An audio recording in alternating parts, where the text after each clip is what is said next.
नमस्कार दोस्तों, आइए जानते हैं उत्तर प्रदेश से जुड़ी आज की सबसे बड़ी और महत्वपूर्ण खबरें सिर्फ 10 मिनट में।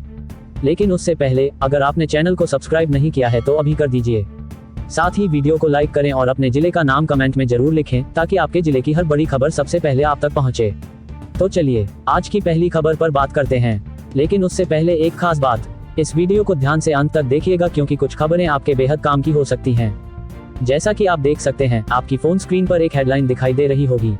हम सबसे पहले इसी बड़ी खबर पर चर्चा करने जा रहे हैं। तो दोस्तों तैयार हो जाए क्योंकि ये आज की सबसे बड़ी और जरूरी खबर है। आइए जानते हैं पूरी खबर विस्तार से। उत्तर प्रदेश के बिजली उपभोक्ताओं के लिए बड़ी खबर। अगर बिजली से जुड़ी कोई समस्या हो तो अब चिंता करने की जरूरत नहीं है। उत्तर प्रदेश पावर कॉर्पोरेशन ने उपभोक्ताओं के लिए टोल फ्री नंबर 1912 की सेवाएं और बेहतर करने का फैसला लिया है। चेयरमैन डॉक्टर आशीष कुमार गोयल ने निर्देश दिए हैं कि उपभोक्ताओं की हर कॉल तुरंत रिसीव हो और किसी भी तरह की कॉल ड्रॉप की समस्या न आए। इतना ही नहीं, कॉल सेंटर में काम करने वाले कर्मचारियों को विशेष प्रशिक्षण दिया जाएगा ताकि वे शालीनता और धैर्य के साथ उपभोक्ताओं की समस्याएं सुनें और उनका समय पर समाधान करें। गर्मी के मौसम में बिजली की मांग बढ़ने पर यह सुविधा उपभोक्ताओं के लिए बड़ी राहत साबित होगी। चलिए नजर डालते हैं अगली खबर पर। अब बात करते हैं उत्तर प्रदेश की राजनीति में मचे भूचाल की। बीजेपी विधायक नंदकिशोर गुर्जर ने अपनी ही सरकार के खिलाफ बड़ा आरोप लगाया है। उनका कहना है कि अधिकारी मुख्यमंत्री योगी आदित्यनाथ को गुमराह कर रहे हैं और सरकारी खजाने को लूट रहे हैं। गुर्जर ने आरोप लगाया है कि मुख्य सचिव ने तंत्र मंत्र करके मुख्यमंत्री का दिमाग काबू में कर लिया है। इसके साथ ही उन्होंने अयोध्या में जमीन घोटाले का भी मुद्दा उठाया है। विधायक ने कहा कि अधिकारियों ने बड़ी मात्रा में जमीनें हड़प ली हैं। हाल ही में लोनी में राम कलश यात्रा के दौरान बिना अनुमति यात्रा निकालने पर पुलिस और विधायक के बीच विवाद भी हो गया। गुर्जर ने आरोप लगाया कि पुलिस ने उनके कपड़े फाड़ दिए और महिलाओं को यात्रा निकालने से रोका। इस पूरे मामले पर विपक्ष ने भी हमला बोला है। समाजवादी पार्टी के प्रमुख अखिलेश यादव ने कहा है कि अब खुद बीजेपी के विधायक ही सरकार की पोल खोल रहे हैं। चलिए जानते हैं अगली खबर। अब एक अच्छी खबर, उत्तर प्रदेश सरकार ने जनता को बड़ा तोहफा दिया है। एक परिवार एक पहचान योजना के तहत अब हर परिवार को फैमिली आईडी कार्ड जारी किया जा रहा है। 12 अंकों का यूनिक नंबर हर परिवार को सरकारी योजनाओं के लाभ से सीधे जोड़ेगा। इस आईडी के जरिए सरकार को हर परिवार की आर्थिक और सामाजिक स्थिति की जानकारी एक क्लिक में मिल जाएगी। अब राशन कार्ड और आधार कार्ड की जरूरत भी काफी हद तक कम हो जाएगी। गांव-गांव में पंचायत सचिव और रोजगार सेवक इस आईडी को बनाने में जुटे हैं। सरकार का ये कदम जनता को राहत देने और योजनाओं का लाभ सीधे पहुंचाने में मील का पत्थर साबित होगा। चलिए नजर डालते हैं अगली खबर पर। अब बात करते हैं भारतीय रुपए की शानदार वापसी की। भारतीय मुद्रा ने विदेशी मुद्रा बाजार में शानदार प्रदर्शन किया है। बीते 6 कारोबारी सत्रों में रुपया लगातार मजबूत हुआ है और डॉलर के मुकाबले ₹1.23 तक की तेजी दर्ज की गई है। फरवरी में रुपया ₹87.94 के निचले स्तर पर पहुंच गया था, लेकिन अब इसमें ₹1.94 की रिकवरी देखी गई है। डॉलर इंडेक्स में गिरावट और विदेशी निवेश के बढ़ने के चलते रुपया मजबूत हुआ है। एक्सपर्ट्स का कहना है कि इससे देश की अर्थव्यवस्था को भी बड़ा फायदा मिलेगा। का सनसनीखेज मामला, शाहजहांपुर में एक अजीबोगरीब घटना सामने आई है। सोचिए, आप एटीएम से पैसे निकालने जाएं और हाथ में रिजर्व बैंक ऑफ इंडिया की जगह मनोरंजन बैंक के नकली नोट आ जाएं। जी हाँ, SBI के एटीएम ने कई ग्राहकों को नकली नोट थमा दिए। सुमित गुप्ता ने 10,000 रुपए निकाले तो 4 नोट नकली निकले। आकाश श्रीवास्तव ने 3,000 रुपए निकाले और 1 नोट नकली मिला। जब पुलिस पहुंची तो पहले तो उन्हें यकीन ही नहीं हुआ, लेकिन जब उन्होंने खुद अपनी आंखों से नकली नोट निकलते देखे तब जाकर मामला गंभीर माना गया। इसके बाद एटीएम को फौरन बंद कर दिया गया और सोमवार को जांच शुरू करने का आश्वासन दिया गया है। अब सवाल उठता है कि इतनी बड़ी लापरवाही कैसे हुई? क्या ये कोई साजिश है या फिर सिस्टम की कोई बड़ी चूक? पुलिस ने मामले की जांच शुरू कर दी है और दोषियों पर सख्त कार्रवाई करने की बात कही जा रही है। चलिए अब जानते हैं अगली खबर। सीनियर सिटीजन को रेल किराए में छूट मिलेगी या नहीं?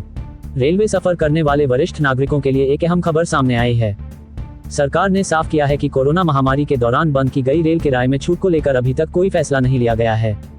पहले सीनियर सिटीजन को रेल किराए में रियायत दी जाती थी, लेकिन महामारी के बाद इसे बंद कर दिया गया। लोकसभा में पूछे गए सवाल पर रेलवे ने कहा कि फिलहाल यात्रियों को पहले से ही कई तरह की रियायतें मिल रही हैं। हालांकि लाखों वरिष्ठ नागरिक इस फैसले से निराश हैं क्योंकि वे उम्मीद कर रहे थे कि सरकार उन्हें फिर से छूट देगी। आगे देखना होगा कि सरकार इस पर क्या फैसला लेती है। चलिए बढ़ते हैं अगली खबर की ओर। अखिलेश यादव का बीजेपी पर हमला।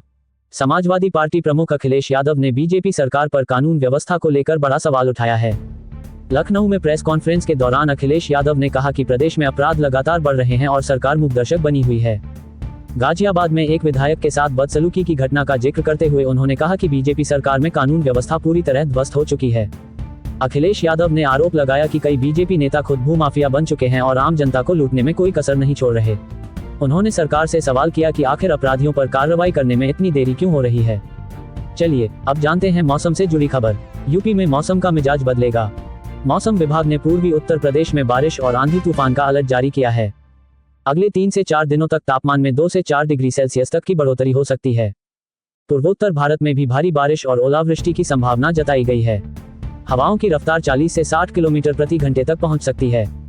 वहीं पश्चिमी हिमालयी क्षेत्र में एक नया वेस्टर्न डिस्टर्बेंस भी सक्रिय होगा, जिससे जम्मू कश्मीर, लद्दाख, हिमाचल प्रदेश और उत्तराखंड में बारिश की संभावना है।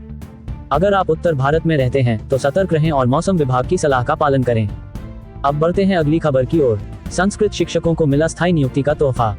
योगी सरकार ने संस्कृत शिक्षकों को बड़ी सौगात दी है। प्रदेश में मानदेय पर पढ़ा रहे 1010 शिक्षकों को अब स्थायी नियुक्ति दी जाएगी। सरकार का कहना है कि संस्कृत हमारी संस्कृति की आत्मा है और इसे संरक्षित करने के लिए शिक्षकों को स्थिरता देना जरूरी है। इस फैसले से न केवल शिक्षकों को आर्थिक सुरक्षा मिलेगी, बल्कि छात्रों को भी गुणवत्तापूर्ण शिक्षा मिलेगी।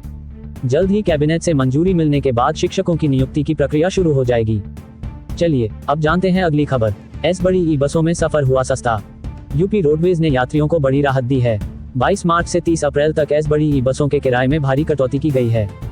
बरेली से लखनऊ, कानपुर, कौशाम्बी और आगरा के रूटों पर 70 से 80 रुपए तक किराया कम कर दिया गया है।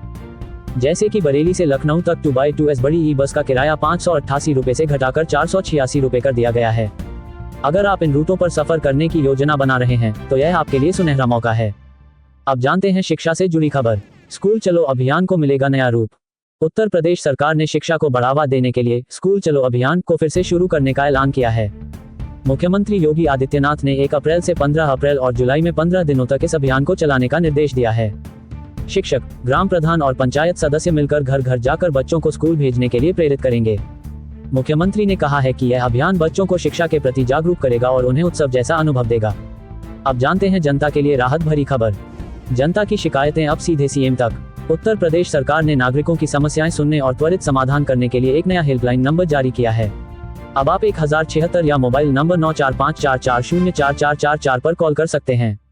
इसके अलावा मुख्यमंत्री की आधिकारिक वेबसाइट और सीएम योगी आदित्यनाथ संपर्क ऐप के जरिए भी आप अपनी शिकायत दर्ज करा सकते हैं।